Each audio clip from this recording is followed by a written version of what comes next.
ذرہ قدموں کا تیرے چاند ستارے جیسا، ذرہ قدموں کا تیرے چاند ستارے جیسا، کوئی آیا نہ زمانے میں تمہارے جیسا،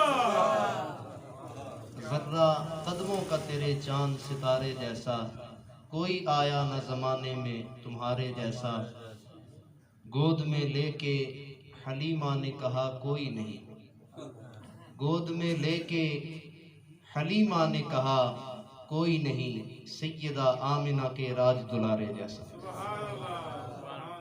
نبی کریم رؤوف الرحیم صلی اللہ تعالیٰ علیہ وسلم کی امتی جناب صدیق اکبر سے لے کر صبح قیامت تک آتے رہیں گے اور حضور کا ذکر کرتے رہیں گے، لیکن ساری زندگیاں اور سارے سمندر اگر سیاہیاں بنا دی جائیں اور سارے درختوں کی قلمیں بنا دی جائیں، نبی کریم صلی اللہ تعالیٰ علیہ وسلم کے زلف کے ایک بال کا بھی حق ادا نہیں کر سکتے۔ اور یہاں پر مجھے حافظ شیرازی رحمۃ اللہ تعالیٰ علیہ کا ایک بڑا پیارا شعر یاد آ رہا ہے۔ آپ فرماتے ہیں دل بمحبوب حجازی بستائے، دل بمحبوب حجازی بستائے، زیں جہت بیک دیگر پہ بستائے۔ آپ فرماتے ہیں رب نے سینے میں دل بھی ایک بنایا ہے اور دل لگانے کی جگہ بھی ایک ہی بنائی ہے۔ میں کسی سینے میں رب نے دو دل نہیں رکھے، کسی سینے میں رب نے دو دل نہیں رکھے، فرمایا رب نے سینے میں دل بھی ایک رکھا ہے اور دل لگانے کی بھی جگہ ایک ہے، اور وہ ہے بارگاہ مصطفیٰ صلی اللہ علیہ وسلم۔ فرمایا جس کو محبت مصطفیٰ پر نصیب ہو جاتی ہے، ہر کے عشق مصطفیٰ سامان اوست، بحر و بردر گوشہ دامان اوست۔ فرمایا جب عشق مصطفیٰ بندے کو نصیب ہو جاتا ہے، یہ دل والی جو نعمت ہے یہ اچھی جگہ پر بن کے ٹھکانے لگ جاتی ہے، اور ذات مصطفیٰ صلی اللہ تعالیٰ علیہ وسلم کی محبت دل میں گھر کر جاتی ہے، تو پھر فرمایا کائنات کا وہ بندہ غریب نہیں رہتا، کائنات کی ساری دولتیں اس کی جیب میں آ جاتی ہیں، کائنات کی ساری دولتیں اس کی جیب میں آ جاتی ہے۔ اور میرے کریم آقا صلی اللہ تعالیٰ علیہ وسلم کا پیارا فرمان ہے، آپ نے فرمایا ان فی الجسد مضغۃ، فرمایا ہر بندے کے جسم میں ایک گوشت کا لوتھڑا ہے، خون کا لوتھڑا ہے۔ ان فی الجسد مضغۃ اذا صلحت صلح الجسد کلہ واذا فسدت فسد الجسد کلہ۔ فرمایا جب وہ صحیح ہوتا ہے تو سارا جسم صحیح ہو جاتا ہے، جب وہ خراب ہوتا ہے سارا جسم خراب ہو جاتا ہے۔ الا وہی القلب، فرمایا یاد رکھنا وہ دل ہے، اور دل کب صحیح ہوتا ہے یہ حافظ شیرازی نے ہمارا مسئلہ ہی حل کر دیا۔ آپ فرماتے ہیں رب نے دل بھی ایک دیا ہے اور دل لگانے کی جگہ بھی ایک ہے، اور رب نے اپنے محبوب کو بھیجا کیوں؟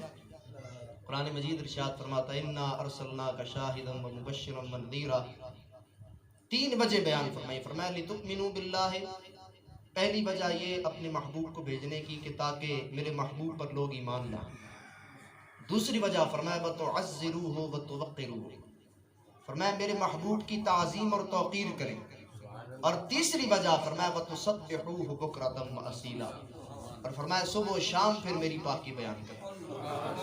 بریلی کا غیرت مند پیر اعلیٰ حضرت امام اہل سنت مجدد دین و ملت پروانہ شمع رسالت مجدد میت حاضرہ و سابقہ مؤید ملت طاہرہ الشاہ امام احمد رضا خان فاضل بریلی رحمۃ اللہ تعالی علیہ، آپ ارشاد فرماتے ہیں اے مسلمان رب کے فرمان کی ترتیب پر غور کر۔ تمہید الایمان شریف میں آپ فرماتے ہیں رب کے فرمان کی ترتیب پر غور کر۔ آمد مصطفیٰ کا مقصد بیان فرمایا، اور آمد کا مقصد رب سے بہترین کوئی نہیں بیان فرما سکتا۔ رب نے فرمایا کہ میں نے محبوب کو اس لیے بھیجا تاکہ تم صاحب ایمان ہو جاؤ، صاحب ایمان ہونے کے بعد میرے محبوب کی تعظیم اور توقیر کرو، پھر تم میری عبادت کرو، چرس نہ آئی تو پھر آکھیا فرمایا مزہ نہ آیا تو پھر کہنا، لیکن فرمایا میرے محبوب کی تعظیم اور توقیر کے لیے ایمان شرط ہے۔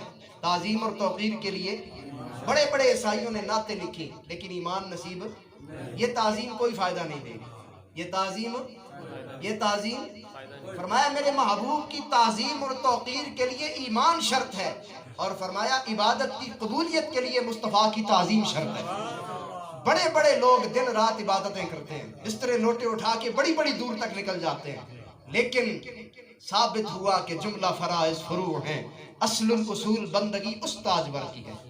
اگر دل میں تعظیم و توقیر مصطفیٰ نہیں، پوری جوتی جتنا محراب ماتھے دو، رب عبادت قبول نہیں فرمائے گا۔ بزرگوں نے تو ہمیں یہاں تک فرما دیا، لو جھوم کے نام محمد کا، اس نام سے راحت ہوتی ہے اور اسی نام کے صدقے بٹتے ہیں، اس نام سے برکت ہوتی ہے۔ اور اللہ درود پاک پڑھیں، الصلوۃ والسلام۔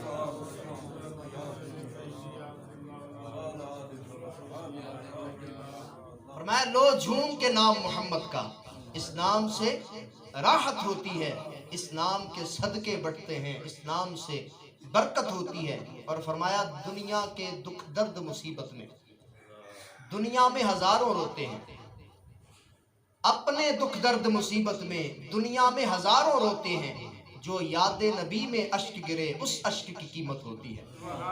اور فرمایا نبی کریم صلی اللہ تعالی وسلم نے فرمایا، میرے حسان تو میری نعت پڑھتا ہے نا، میں رب سے دعا کرتا ہوں اللہ تیرے منہ کو سلامت رکھے، اللہ تیرے منہ کو سلامت رکھے۔ اور زندگی آپ نے گزاری ہے، زندگی میں نے بھی کچھ عرصہ گزاری ہے، لیکن اکثر میرے بزرگ حضرات بیٹھے ہیں، نعت پڑھنے والے کا چہرہ کتنا سونا ہوتا ہے، دنیا سے چلا جائے اللہ رب العزت نے کیسا خوبصورت اس بندے کو چہرہ عطا فرمایا۔ خصوصاً میں تو اپنے استاد جی کا ذکر کروں گا، جن کی قدموں کی برکت سے اللہ رب العزت نے ہمیں ممبر پر بیٹھ کر حضور کا ذکر کرنے کی توفیق عطا فرمائی۔ زمانہ جانتا ہے اس مرد قلندر کو، حضور قبلہ امیر المجاہدین شیخ الحدیث و تفسیر حضرت علامہ حافظ خادم حسین رضوی صاحب رحمۃ اللہ تعالی۔ آپ وہ عظیم شخصیت ہیں، آپ ہی نے یہ شعر پڑھا اور اس شعر کا اصل مقصد پھر بیان فرمایا۔ دل میں اگر حضور کی تعظیم نہیں ہے تو تمہاری عبادتیں قبول۔ اور آپ اکثر فرمایا کرتے تھے کہ امام ربانی مجدد افسانی شیخ احمد فاروقی سرہندی، فرمان میں بعد میں سناتا ہوں، پہلے مقام سنیں۔ فرمایا یہ وہ عظیم بندہ ہے، آج بھی جب حضور کی کچہری لگتی ہے تو حضور کے پیچھے پنکھا ہلانے کی ڈیوٹی اس مرد قلندر کی ہے۔ آپ فرماتے ہیں کہ اس بندے کا درود بھی قبول نہیں ہے جو حضور کی عزت و تعظیم اور حضور کی توقیر نہیں کرتا، اس بندے کا درود بھی قبول، درود ریاکاری سے پڑھا جائے یہ قبول ہے، لیکن فرمایا یہ ایسی عبادت ہے تعظیم و توقیر مصطفیٰ، جو بندہ یہ عبادت نہیں کرتا رب اس کا درود بھی قبول نہیں فرماتا، رب اس کا درود بھی قبول نہیں فرماتا۔ اور فرمایا جب بندہ حضور کی محبت میں دیوانہ ہو جاتا ہے حاضری اسی وقت لگتی ہے۔